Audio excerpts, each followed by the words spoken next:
Okay, folks, right. it's time to wrap up our campus tour with one final visit to the great school of Baldwin Wallace. Here's Nicole with another look. If you happen to be looking to advance your education or teaching career, Baldwin Wallace University has become well known as one of the leaders in education, especially right here in Northeast Ohio. I'm here with Dr. Gabriel Swartz. He's an associate dean. It is so good to see you. Yes. Not only because you're going to shine some light on the Master's in Education program, but we happen to be school buddies way back when. Way back in the day. So yeah. talk about the Master's in Education programs. What types of programs are out there? Because for people that are looking to continue their education, you know, there are a lot of different options out there. We have a lot of programs that most of them are online now, and that was something we started back in 2012. And so we've been just growing those program offerings for the last decade or so. We have graduate degrees, we have online certificates, we have endorsements. There are a lot of ways that you can upskill as an educator. And we also do professional development as well for 1 credit. So those are things that you can get along the way. Update your license if you're up for renewal, get a pay bump if you get extra credits, and you can move up in salary. So it's something here that it's just a constant continuing education, we call it, where you're expected throughout your career to continue to update your skills as a teacher to work with your students. And I think it's so important to note, you talk about continuing your education, but also recognizing that people are busy. They're teaching, they're busy with their jobs, they're busy with family life. Yep. So, what works for one person may not work for another, and you provide so many different options for everyone. Right, different speeds, different modalities. Right. So is it fully online, is it hybrid?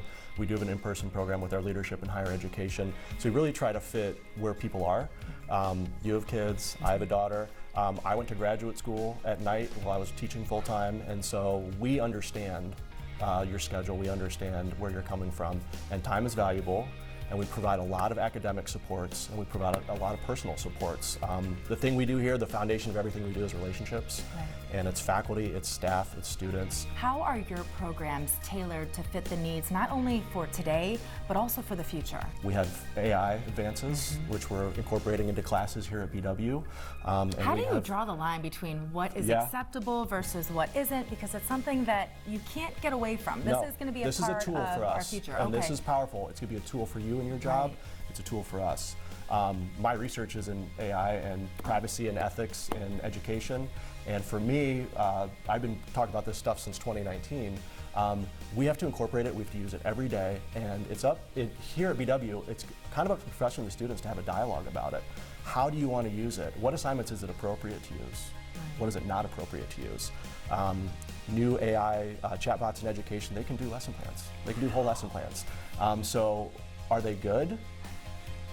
Not really, but they're getting better, and they're going to keep learning. And so that's something that we encourage our students to explore. Well, Dr. Swartz, you are clearly just one of many success stories out of BW. You too. It was so good to run into you again, and I think right now it would be a great time to speak with another success story out of the Baldwin Wallace University Education Department. I'm here now with Joelle Magyar, and you are one of the shining examples and success stories out of Baldwin Wallace University. You are a superintendent of Avon Lake City Schools. So I'm curious, how did your education experience at BW prepare you for what you're doing now? Here I was really able to really dive into what I wanted to do with kids. The professors here were amazing. They actually became friends. I played racquetball with some of my professors while I was here. I was on the racquetball team.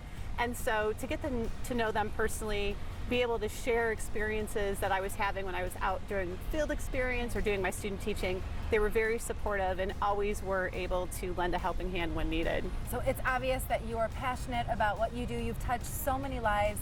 Thank you so much for speaking with us today. And if you are interested in a career in education, be sure to log online to bw.ed.